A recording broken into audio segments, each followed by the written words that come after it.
Hey guys, welcome to Module 1 in our weekly folder. This is our weekly overview video.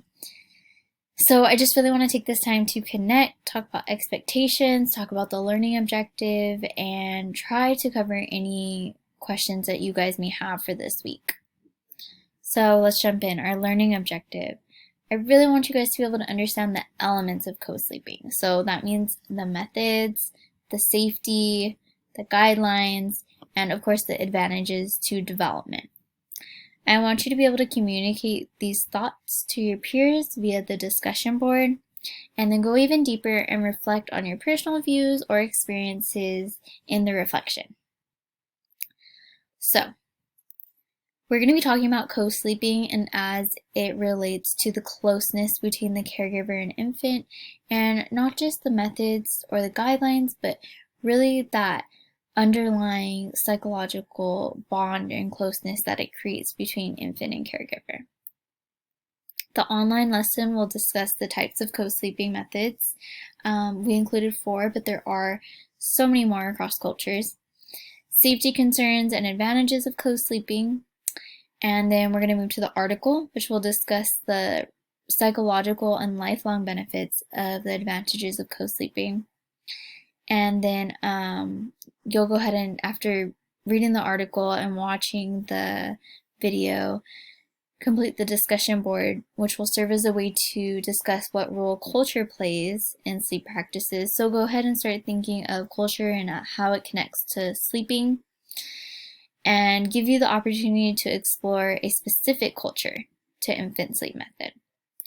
And then, of course, the reflection is a personal form of contemplation, and this will take you on a reflection of the role and methods of sleep and how it is played in your own life, and how this lesson has contributed to your own views on co-sleeping. All right, so our to-do list. First, you will watch the overview video, which you're doing now, and then go ahead and watch the online lesson, which is about 10 minutes long. I have the link right here. And then you'll read the article to provide deeper insight, and both those are necessary to answer the discussion questions. They really provide great insight that will help you answer those questions and reflect.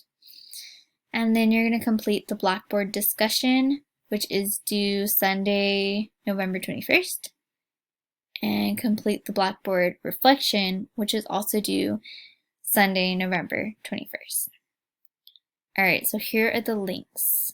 The first one is the online lesson. I'm going to go ahead and copy and paste it just so we know that everything is working, the link isn't broken. Hey guys, my name is Sarah Paul. All right, there it is. And today we'll be talking about, it should look like this, and it's about 10 minutes long. All right, so we're going to go back, and then this is the link for the article.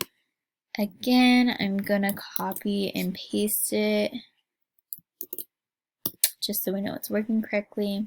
All right, and this is how the article should look. So if you get to this page, you're on the right track.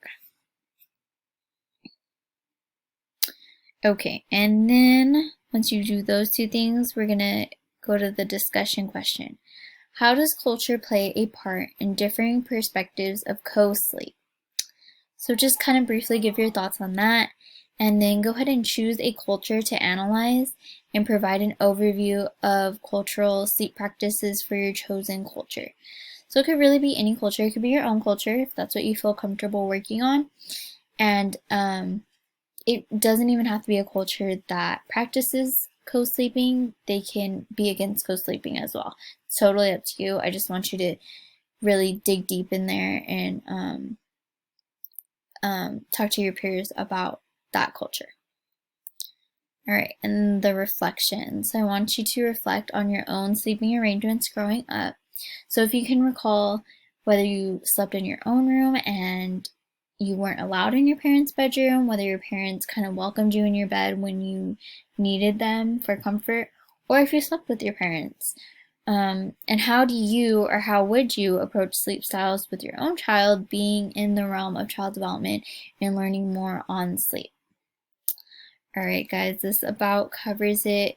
If you have any questions, feel free to contact me via email or Zoom. I'm always available. Have a great rest of your week.